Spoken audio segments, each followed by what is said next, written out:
오늘 본문은 역사상 처음으로 이 그리스도인이라고 불렸던 사람들에 관한 내용입니다. 26절 하반절 보면 제자들이 안디옥에서 비로소 그리스도인이라 일컬음을 받게 되었더라, 이렇게 기록되어 있습니다. 아마 그리스도인이라고 하면 크리스찬을 얘기하는데 많이 들어보셨죠? 크리스찬이라고 하는 말은 두 가지 합성어입니다. 크라이스트라는 말에 IAN이 붙어 있는 것인데, 이 어미 IAN은 무엇 혹은 누구에게 속해 있다, 이런 뜻을 갖고 있습니다. 그래서 크리스찬이라고 하면 그리스도에게 속한 사람, 이런 뜻입니다. 근데 놀라운 사실은 이 이름이 안디옥에 있었던 제자들이 스스로 지어서 자신들에게 갖다 붙인 이름이 아니라 세상 사람들이 그렇게 불러주었던 것입니다. 이들을 일컬어 그리스도에 속한 사람, 예수를 닮은 사람, 예수를 따라가는 사람, 그렇게 불러주었던 것입니다.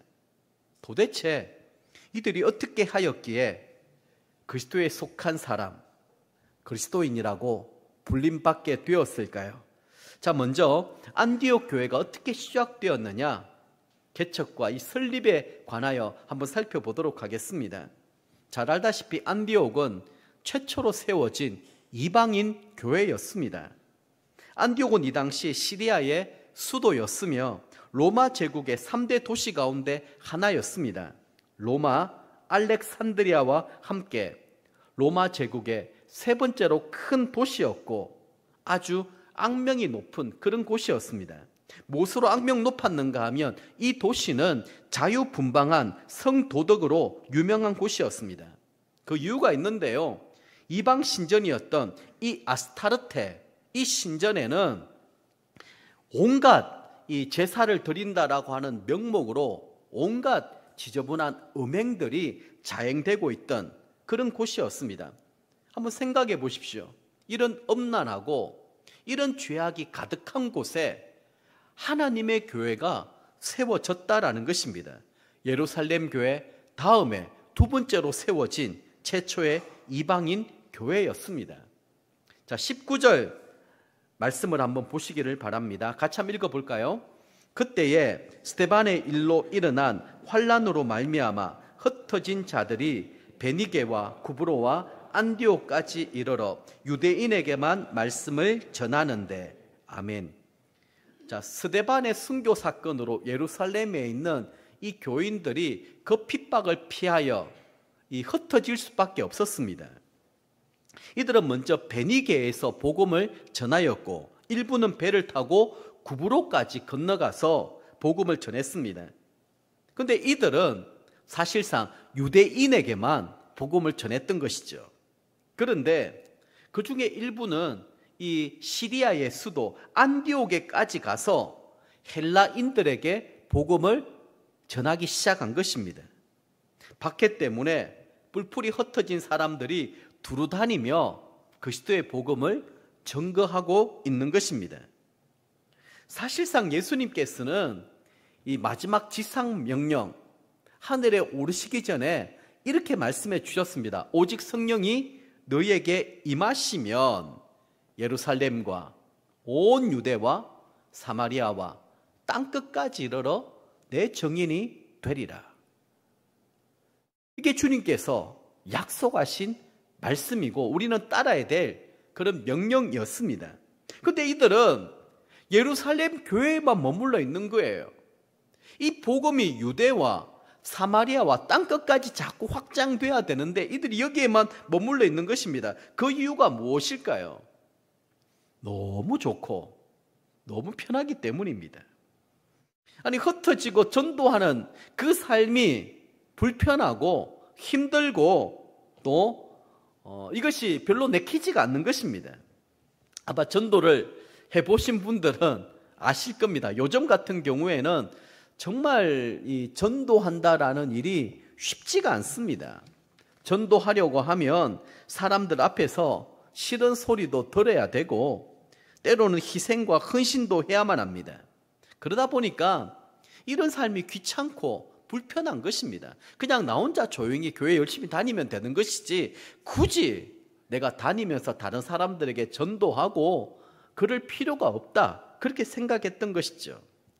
이들이 흩어지지 아니하니까 그 자리에 모여가지고 우리끼리 너무너무 좋다고 그러면서 자기들끼리만 끼리끼리 문화가 형성되다 보니 하나님께서 이들을 강제적으로 흩어버리신 것입니다. 그게 바로 사도행전 8장에 일어난 스데반의 순교로 말미암아 예루살렘 교회에 큰 핍박이 일어났던 것입니다. 자, 이들이 흩어지는 순간에 비로소 정신이 번쩍 든 것 같습니다. 왜 이런 일이 우리 가운데 일어나게 되었을까? 그래, 주님이 우리에게 주셨던 말씀이 있지. 성령이 우리 가운데 임하시면 온 유대와 사마리아와 땅끝까지 이르러 내 증인이 되라고 했는데 이미 이들은 마가의 다락방에 임하였던 성령을 체험하지 않았습니까?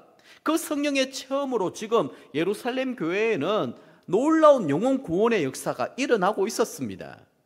그런데 앞에 말씀드렸던 것처럼 구태여 밖에까지 나가서 전도할 이유가 없었던 것입니다. 가만히 있어도 들어오는데요, 전도하고 애쓸 필요가 없는 거예요.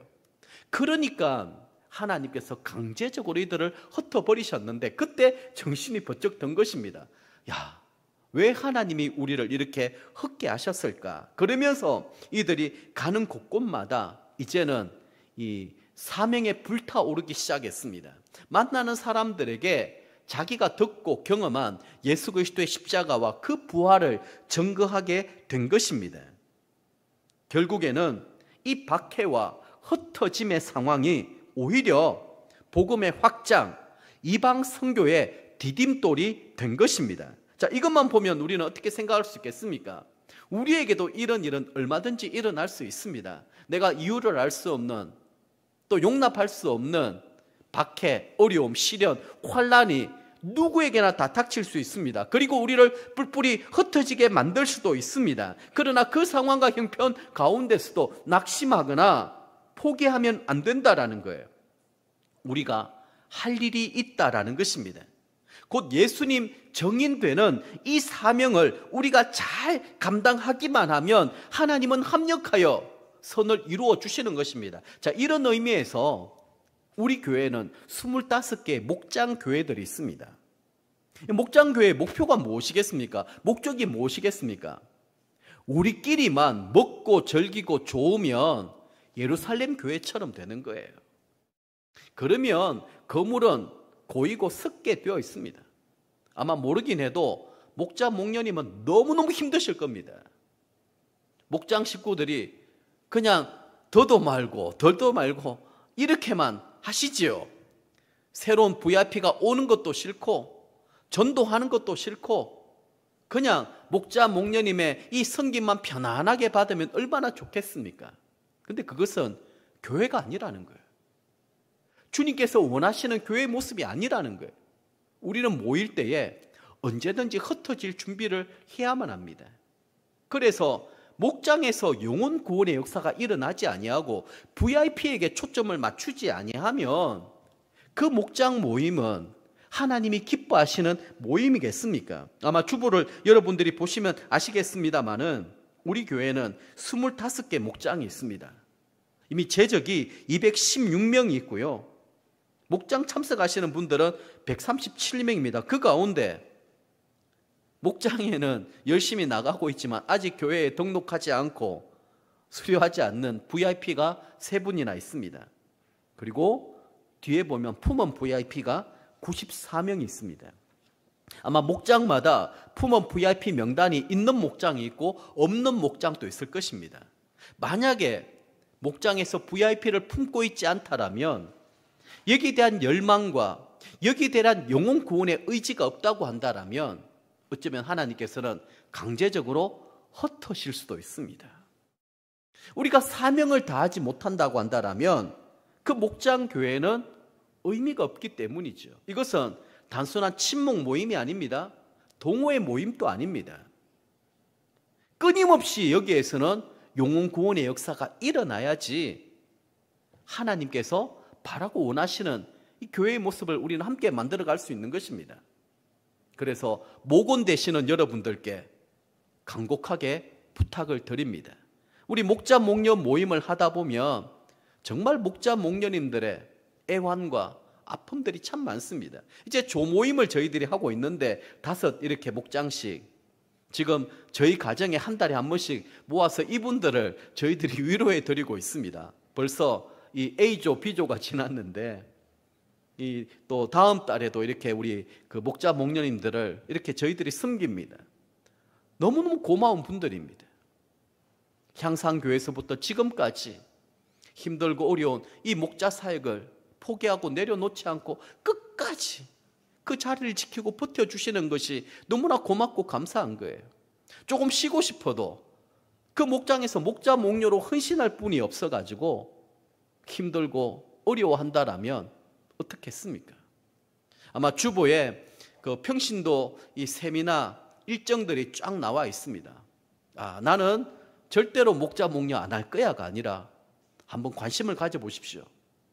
한번 2박 3일 동안 정말 평신도 세미나를 다녀오신 분들마다 이들은 새로운 삶을 경험하게 됩니다. 새로운 영적인 세계가 활짝 열려지게 되는 것입니다. 저는 목자 목녀님이 아니라 우리 목원들 중에 좀 새롭게 헌신하고 결단하고 하나님 앞에 새로운 이 비전과 꿈을 가지고 헌신하고 저는 세워질 수 있기를 바랍니다. 자, 이제 안디옥 교회가 어떻게 성장하게 되었느냐, 이것을 한번 보도록 하겠는데요. 첫 번째는 이 복음의 확장입니다. 오늘 본문 20절 말씀을 보면 구브로와 구레네에 사는 몇 사람들이 예수님을 믿게 되었습니다. 그런데 이들은요, 순수한 헬라인이었고 이방인들이었습니다. 자, 이들이 이방인이었기 때문에 그들의 이 동족이었던 이방인들에게 복음을 전하기 시작한 것입니다. 근데 놀라운 사실은 이런 무명의 그리스도인들이 복음을 전하였는데 수많은 사람들이 예수님 믿고 돌아오는 기적과 역사가 일어나게 된 것입니다. 자, 20절, 21절 말씀 같이 한번 읽어보도록 하겠습니다. 그 중에 구브로와 구레네 몇 사람이 안디옥에 이르러 헬라인에게도 말하여 주 예수를 전파하니 주의 손이 그들과 함께 하심에 수많은 사람들이 믿고 주께 돌아오더라. 아멘. 여기서 우리는 너무나도 대조적인 모습을 발견하게 됩니다. 예루살렘 교회는 처음에는 성령님의 놀라운 임재와 역사를 경험하였던 교회입니다. 그런데 전통을 따지고 격식을 따지는 바람에 그 복음이 예루살렘 교회 안에만 갇혀 있었던 것입니다. 더 이상 확장되지 못하였습니다. 반면에 구브로와 구레네 사람들은 어떤 틀에 고정되어 있지 않고 사람을 차별하거나 가리지 않았습니다.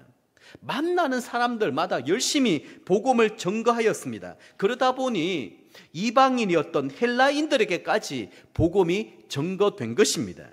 그 가운데 큰 부흥의 역사가 일어나게 되었고 바로 거기에서부터 세계 선교의 길이 열리게 된 것이죠.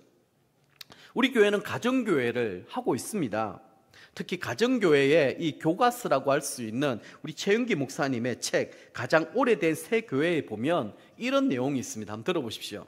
신약교회를 회복하기 위해서는 어떤 틀에 고정되어 있지 않고 지금의 모습이 주님이 원하시는 교회의 모습인지 성경에 비추어 끊임없이 성찰하고 잘못되었으면 시정하고 미흡하면 보강하겠다는 유동성, 다양성, 신축성을 갖추어야 한다. 성경에 기록된 교회의 모습과 가장 가깝게 만들려고 노력하면서 끊임없이 상고하고 수정하고 보강해 가는 것이다. 여러분, 가정교회가 목표가 아닙니다. 우리는 신약교회 회복이 목표고요. 어떻게 하든지 성경에 기록된 이 교회의 모습에 가장 가깝게 가려고 몸부림을 치고 예를 써야 되는 것이 바로 목표라는 것입니다. 우리 드림의 항상교회는 우리 모두가 잘 알다시피 주님의 꿈과 소원을 이루어 드리기 위하여 시작한 교회입니다. 그래서 2019년 교회 포어가 처음 그 교회처럼이었습니다. 초대교회 그 모습을, 그 목장과 그 교회의 모습을 한번 회복시켜보자. 힘들고 어려워도 이게 성경적인 교회이기 때문에 우리는 그렇게 하는 것입니다. 왜냐하면 드림의 항상교회 주인은 목사도, 장로도, 목자, 목녀도, 성도도 아니라 오직 주님이시기 때문입니다. 그래서 주님이 하라고 하면 하고, 하지 말라고 하면 안 하고, 가라 하면 가고, 가지 말라고 하면 안 가면 그것이야말로 건강한 교회고, 또 우리 주님이 주인 되시는, 기뻐하시는 그런 교회의 모습이지 않겠습니까? 그래서 성경적인 교회, 건강한 교회는 성령님의 다스리심과 인도하심에 민감하게 반응할 수 있는 교회입니다. 우리 그리스도인들은 이 두 종류의 개를 조심해야 된다고 합니다. 한번 들어보셨는지 모르겠습니다. 하나는 편견이고 또 다른 하나는 선입견입니다. 그래서 여러분 다 조심하시기를 바랍니다. 내 속의 편견, 선입견, 이것이 굳어지게 되면 내 신념이 되고 내 신앙이 되어버리는 거예요. 그러면 그 사람은 하나님의 말씀이 역사하지 않습니다. 왜냐하면 내 인생의 주인이 내가 되어버렸기 때문에, 내 생각과 내 주장이 내 삶의 주인이 되어버렸기 때문에 하나님의 말씀이 그렇다고 해도 받아들이지 않습니다. 그리고 선택적인 순종만 합니다. 내가 받아들일 수 있는 것만 순종하고 내가 받아들일 수 없는 것은 불순종합니다. 자기는 불순종이라고 생각하지 않지요. 그러나 성령께서 우리에게 말씀해 주시는 대로 온전하게 순종하고 따라가는 것이 복받는 비결이고 하나님 기뻐하시는 가정, 목장, 교회를 이루어 나가는 것입니다. 자, 그리고 두 번째는 아름다운 동력입니다. 자, 이방인 이 지역 안디옥 교회에 폭발적인 부흥이 일어나자 당장 나타나는 문제가 말씀을 전하는 사람이 절대적으로 부족하게 된 거예요. 아마도 이들 중에는 헬라어를 구사할 수 있는 사람이 더 많이 필요했던 것 같습니다. 그래서 예루살렘 교회는 구브로 출신이었던 바나바를 안디옥에 파송합니다. 바나바는요, 사도가 아니었습니다. 그리고 예루살렘 교회 임직받은 7 집사 중에 한 명도 아니었습니다. 그는 헬라어를 구사할 줄 아는 구브로 출신의 평신도에 불과하였습니다. 바나바에 관하여 24절에 이렇게 묘사하고 있습니다. 한번 보십시오. 바나바는 착한 사람이요 성령과 믿음이 충만한 사람이라. 바나바의 이름이 성경에 처음 등장한 곳이 사도행전 4장 36절 37절 말씀인데요. 자, 같이 한번 읽어보겠습니다. 구브로에서 난 레위족 사람이 있으니 이름은 요셉이라. 사도들이 일컬어 바나바라. 번역하면 위로의 아들이라 하니 그가 밭이 있음에 팔아 그 값을 가지고 사람들의 발 앞에 두니라. 아멘. 자, 바나바의 본명이 요셉이었습니다. 그런데 사도들이 요셉에게 바나바라고 하는 별칭을 붙여준 것입니다. 그 이름의 뜻이 위로자입니다. 바나바는 남을 위로하고 격려하며 잘 세워주는 사람이었기 때문입니다. 그는 가난한 사람들을 돕기 위하여 자기 밭을 팔아서 사도들의 발 앞에 두고 헌금하였습니다. 말 그대로 성령 충만하였고 착한 사람이었습니다. 성품이 좋고 이렇게 사랑이 많은 사람, 이 착한 사람에게 성령께서 임하시니 훌륭한 사역자가 안 될 수가 없는 것입니다. 바나바는 처음 안디옥에 와서 이 안디옥 지역에 임한 하나님의 은혜를 보고 크게 기뻐하였다라고 성경은 기록되어 있습니다. 그리고 이들에게 바나바가 외쳤던 설교의 주된 메시지가 한번 따라해 볼까요? 굳건한 마음으로 주와 함께 머물러 있으라. 아멘. 굳건한 마음으로 주와 함께 머물러 있다라는 말은 예수님 쫓는 일로부터 떨어져 나가지 않는 것입니다. 주님을 따르다가 절대로 낙심하거나 포기하지 않는 것입니다. 우리가 잘 알다시피 우리가 처음 예수님을 믿게 되면 마귀 사단이 가만히 있지 않습니다. 내 것을 빼앗겼는데요, 방해하고 다시 빼앗아 오려고 예를 씁니다. 그러다 보니 내가 하나님을 사랑하고 내가 신앙을 더 열심히 가지려고 하면 할수록 이상하게 시험거리가 자꾸 생깁니다. 가정에 불화가 일어납니다. 왜 이런 일들이 일어날까? 왜 이렇게 안 좋은 일들이 일어날까? 그래서 여러분, 신앙이 제대로 없는 사람은 그때 어떤 생각을 하냐면, 야, 내가 이 교회 나가서 이런 화를 입게 되었다. 내가 교회를 나가서 이런 어려운 일들을 겪게 되었다. 소위 말하는 부정 탔다. 이런 얘기를 하지 않습니까? 그러면 이 고비를 넘길 수 있어야 됩니다. 아마 안디옥 교회도 이런 일들이 많았던 것 같아요. 처음에는 막 뜨거운 열정으로 예수 영접 모임하면서 복음에 대한 확신과 열정 가지고 내가 이 교회 등록하겠습니다. 내가 열심히 신앙생활 하겠습니다라고 했는데 집에 가니까 막 온갖 일들이 일어나는 거예요. 막 아내가 뒤집어지고 아이들이 막 집을 뛰쳐나가고 갑자기 사고가 일어나기도 하고요. 그러다 보니까 내가 교회 나가서 이런 부정을 탔다. 이런 어려움을 겪는다. 내가 이러면 안 되겠구나. 그래서 예수 믿기로 했다가 다시 떠나가는 사람들이 많이 있었던 것 같습니다. 그러니까 그 굳건한 마음으로 흔들리지 말고 주와 함께 머물러 있으라. 주님 곁에 붙어 있으라. 이 말을 지금 하고 있는 것입니다. 아마 이 모든 부분들은 공감이 될 것입니다. 아마 여러분 모르긴 해도 내가 예수 믿는 그 믿음의 한계사항을 조금만 이렇게 더 업그레이드 시키려고 하면 할수록 사단은 가만히 있지 않습니다. 공격하고 유혹하고 무너뜨리려고 하는 거예요. 그때 여러분 굳건한 마음으로 주님께 붙어 있으라고 하는 이 메시지를 꼭 가지셔야 됩니다. 이것을 붙들어야 됩니다. 자, 어쨌든 바나바의 이러한 사역으로 말미암아 안디옥 교회는 점점 더 성장하게 되었습니다. 인품이 착하고 아름다운 데다가 이런 영적인 통찰력까지 있으니 어떻게 교회가 성장하지 않을 수가 있겠습니까? 그리고 바나바가 훌륭한 하나님의 사역자라고 하는 자질을 가지고 있다라는 증거가 있습니다. 25절 말씀은 사도행전에서 우리가 가장 주목해야 될 구절 중에 하나고요. 저는 정말 역사상 이 구절, 이 말씀은 우리가 꼭 기억해야 된다. 그런 생각들을 개인적으로 하고 있습니다. 같이 읽어볼까요? 바나바가 사울을 찾으러 다소에 가서.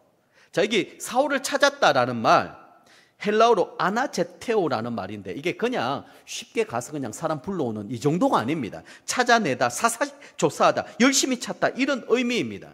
모르긴 해도 이 사울에 대한 소식을 묻고 물어가지고 주소를 가지고 이 집 저 집 찾아다니면서 몇 날 며칠을 수소문한 끝에 겨우 사울을 찾아낸 것입니다. 이런 의미가 담겨 있습니다.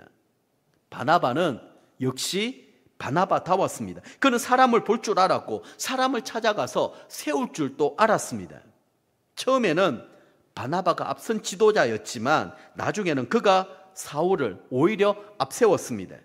사울이 가진 능력과 은사를 알고 그를 자신보다 앞세우고 자신은 사울을 섬기는 자리에 있는 것입니다. 이 일은 사울을 사역의 경쟁자가 아니라 동력자로 여겼기 때문에 가능한 일이었습니다.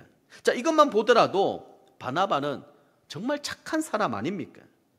바나바와 사울 둘이 함께 동력하며 수고하여 1년 동안 많은 사람들을 그리스도의 제자로 양육하고 세워나가는 일들을 행하였습니다. 그 소문이 안디옥 지역에 자자하게 일어나게 되었고, 저 사람들은 예수 그리스도께 미친 사람들이다. 예수 그리스도의 제자들이다. 인정하고 존경하게 된 것입니다. 오히려 그들을 두려워하는 마음을 갖게 된 것이죠. 자, 이런 안디옥 교회를 보면서 우리 교회가 좀 본받고 따라야 될 안디옥 교회의 특징이 있습니다. 이렇게 한번 정리해 보겠습니다. 자, 첫 번째는요, 평신도가 세운 교회였습니다. 안디옥 교회는 평신도들의 전도와 헌신으로 세워진 교회였습니다. 안디옥 교회 설립자가 누구입니까? 어떤 사람이 개척해서 교회를 세운 것 아닙니다. 이름도 없습니다. 19절 말씀 보십시오. 스데반의 일로 일어난 환란으로 말미암아 흩어진 자들이 창립 멤버였습니다. 또 20절 보면 그중에 구브로와 구레네 몇 사람이라고 되어 있습니다. 놀라운 사실은 이들의 신분이 복음을 전문적으로 전하는 사도가 아니었고 평범한 평신도였습니다. 이미 말씀드린 대로 바나바는 사도도 아니었고 임직받은 집사도 아니었습니다. 그는 그저 착하고 아주 믿음이 좋은 평신도였습니다. 바나바가 이 교회로 파송된 것도 헬라파 유대인이었기 때문에 가능한 일이었습니다. 그런데 바나바는 갑자기 부흥한 이 안디옥 교회를 자기 혼자 섬기는 일들이 너무 역부족이었기 때문에 복음의 큰 확신과 능력을 갖고 있었던 사울을 찾아내어서 함께 동력하며 사역하게 된 것입니다.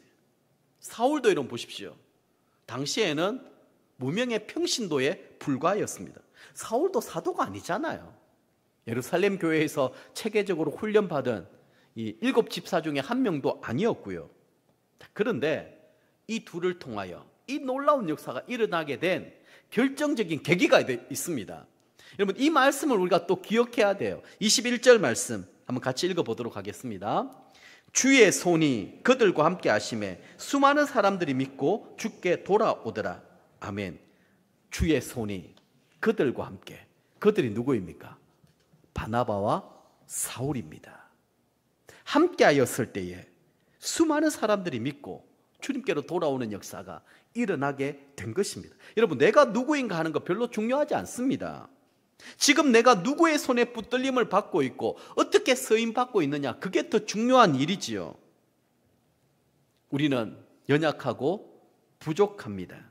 하지만 하나님의 영이 나와 함께 하시고 나를 도우시면 우리는 풍성하고도 선한 열매를 많이 맺을 수가 있는 것입니다. 성령님이 하시는 일이 무엇이라고요? 우리의 연약함과 부족함을 도우시는 분이십니다. 자꾸만 여러분, 나를 강조하고 나를 드러내는 사람에게는 성령님이 역사하지 않습니다. 그리고 그 결과도 별로 좋지가 않습니다. 그러나 하나님의 영의 다스림을 받고 성령에 충만하여 성령님이 행하시는 대로 따라가고 순종하면 이런 놀라운 일들이 일어나는 것입니다. 여러분, 이것은 사도를 통하여 일으킨 것도 아니고요, 임직받았던 7 집사를 통하여 일으킨 일들도 아니었습니다. 무명의 그리스도인, 하나님 말씀에 그저 순종하고 착한 행실로 섬기고 구제하고 그냥 말씀대로 순종하였던 이런 사람들을 통하여 하나님은 역사하신 것입니다. 두 번째는 최초의 이방인 교회입니다. 사도들이 복음을 전파하면서 쉽게 뛰어넘지 못한 장벽이 있었는데 그것이 바로 유대인, 헬라인이라고 하는 민족적, 문화적 장벽이었습니다. 예루살렘 교회를 보십시오. 그들이 참 겪었던 시험거리가 있었는데 유대파 그리스도인, 헬라파 그리스도인들로 나누어지게 된 거예요. 교회의 두 파가 생기게 된 것입니다. 이게 바로 민족적, 문화적 장벽이었죠. 구제를 하는데 자꾸 팔이 안으로 굽는다고 해서 유대파 사람들은 자꾸 유대파 사람들만 도우려고 하고, 그러다 보니 헬라파 사람들은 자꾸 소외를 받는 거예요. 그래서 사도들이 이 일을 어떻게 할 수가 없어서 7 집사를 세우게 된 계기가 된 것 아니겠습니까? 그런데 스데반의 순교로 말미암아 큰 핍박이 일어났고 이들이 흩어져서 만나는 사람들마다 복음을 전했습니다. 사람을 가리지 않았고 차별하지 않았습니다. 오히려 이방인들이 모였던 교회가 되어버린 것입니다. 안디옥 교회는 한마디로 다문화 교회였습니다. 유대인, 헬라인 할 것 없이 어느 누구나 올 수 있는 그런 교회가 되었습니다. 우리는 이런 신약 교회의 모델을 보면서 많은 것을 깨달을 수 있습니다. 우리 교회는 과연 어떨까요? 끼리끼리 문화가 되면 절대로 안 됩니다. 그게 교회의 가장 암적인 존재가 될 수 있는 것입니다. 우리 교회는 끊임없이 영혼 구원의 역사가 일어나야 됩니다. 상처받고 깨어지고 고통받는 자들이 목장에서, 교회 공동체에서 삶의 참된 의미를 발견하고 따뜻한 사랑과 그리고 예수님의 그 은혜를 경험할 수 있어야 되는 것입니다. 지난 세겹줄 특별 새벽 기도회 때도 말씀을 드렸습니다만 정말 별 희한한 사람들이 많이 있습니다. 세상 어디에서도 받아주지 못하고 인정받지 못하는 사람들이 목장에 와서 자기 아픔과 고통의 문제들을 마음껏 털어놓을 수 있다라면, 거기에서 엉엉 울고 갈 수 있다라면 그 목장교회는 의미가 있는 것 아니겠습니까? 제가 우리 신임 목자 목녀님 또 지난주에도 교육을 했습니다만 우리 교회 목자 목녀님은 가르치는 사람이 아닙니다.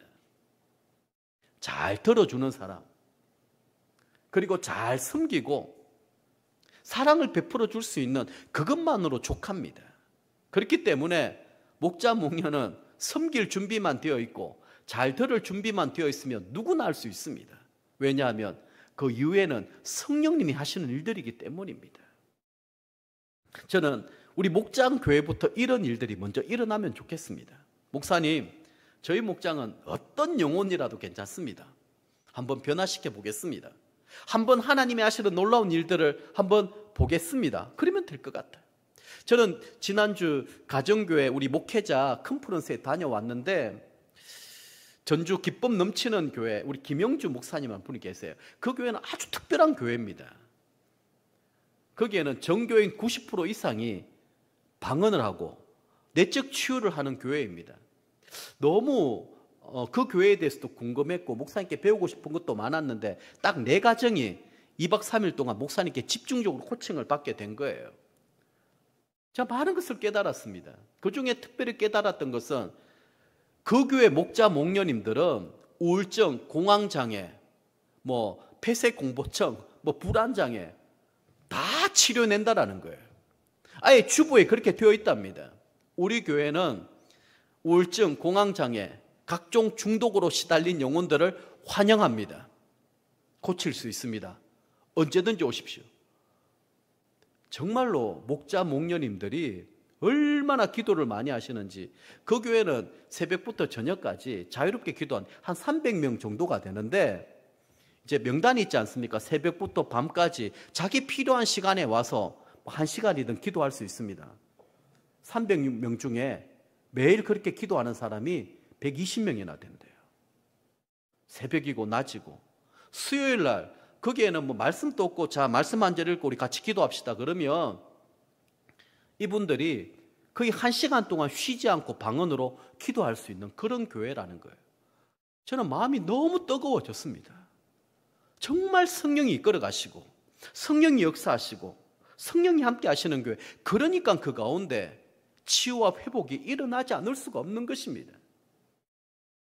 우리 교회가 정말 어떤 상처받고 깨어진 영혼이라 할지라도 이 목장에 들어가기만 하면, 이 공동체에 있기만 하면 어떤 신분 차별도 없고 사람 가리지 아니하고 사람이 변화되고 예수 그리스도의 제자로 거듭나는 이런 역사 기적을 함께 경험할 수 있는 목장교회, 또 우리 교회가 될 수 있기를 축복합니다.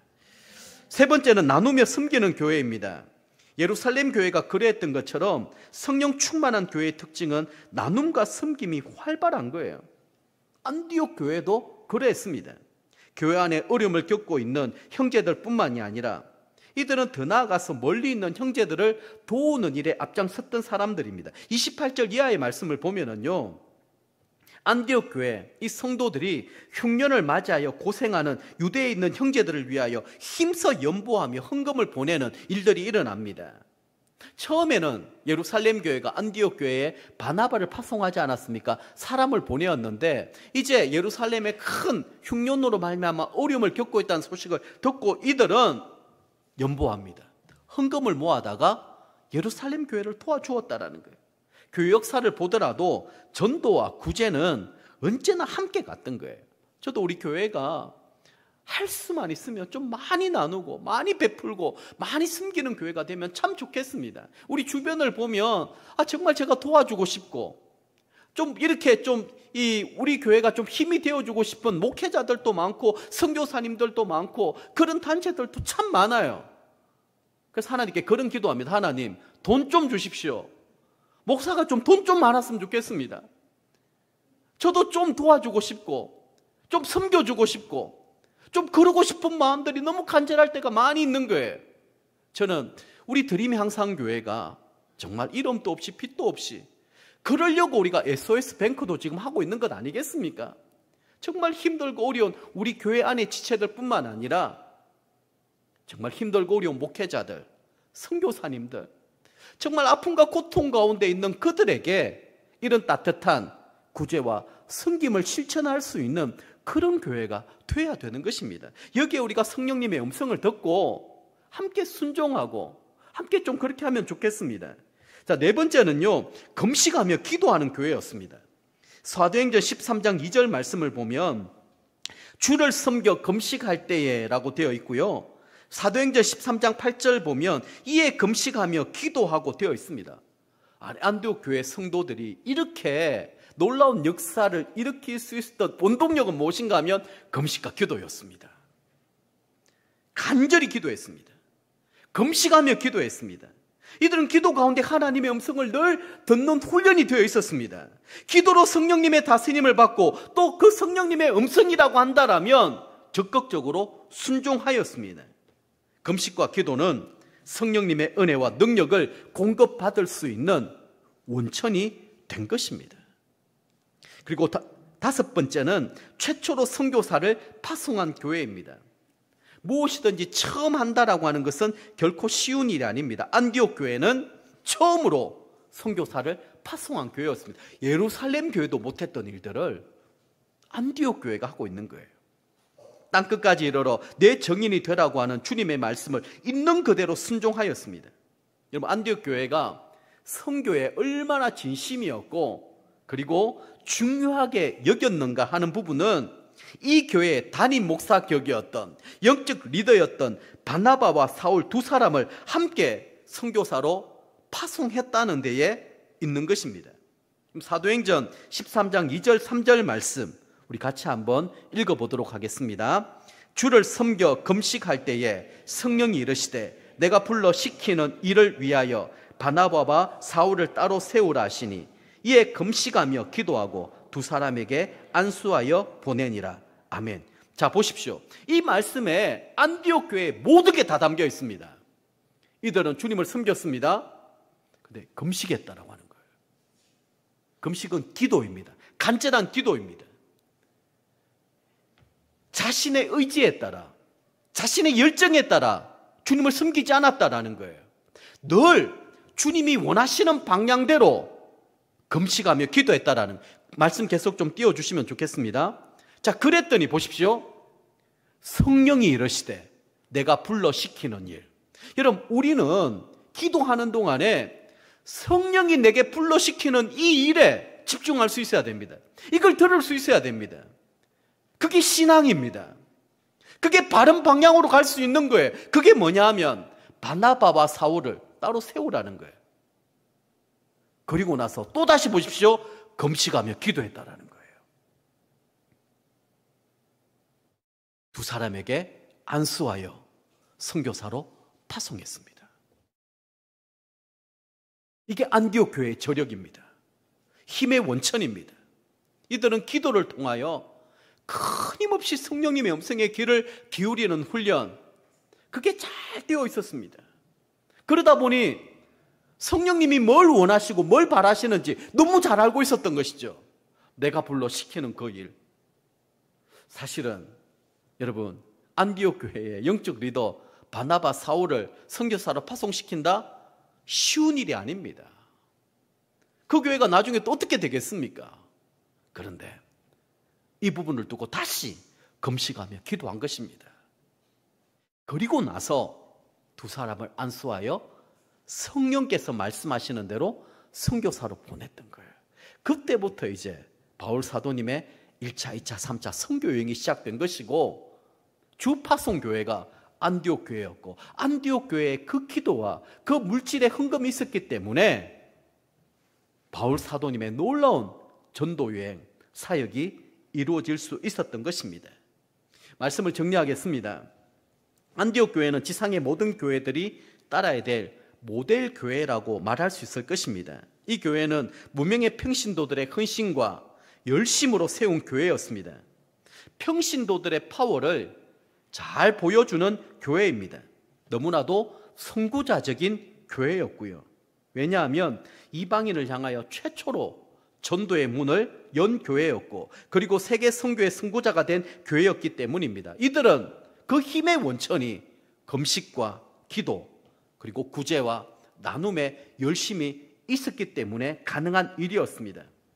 저는 이런 교회를 바라보며 아름답고 건강한 드림 양산교회를 세우는 일에 우리 모두가 더욱더 열심을 내었으면 좋겠습니다. 우리 교회도 이 지역에서, 더 나아가 한국에서 모델 교회가 될 수 있다라면 얼마나 영광스러운 일이겠습니까? 우리라고 못할 것이 없다고 저는 보고 있습니다.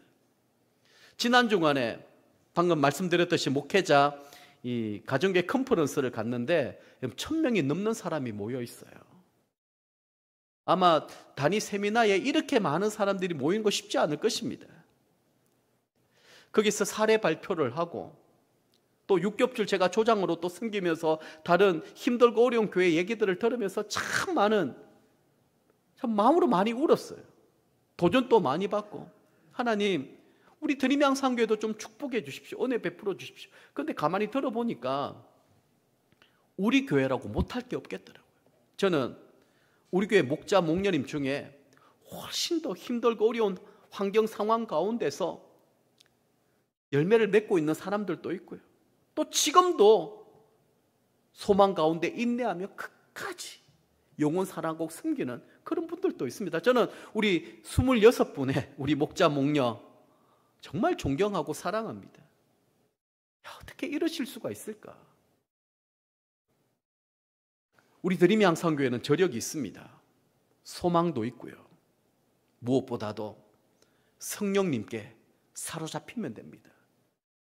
성령님의 다스림과 지배를 받을 수만 있다라면 저는 놀라운 역사와 기적이 일어날 것입니다. 이미 우리 교회는 성령의 바람이 불고 있습니다. 주님께서 우리 교회를 통하여 하실 놀라운 일들을 저는 보고 있습니다. 기다리고 있습니다. 그리고 하나님의 은혜와 하나님의 축복을 간절히 구하고 있습니다.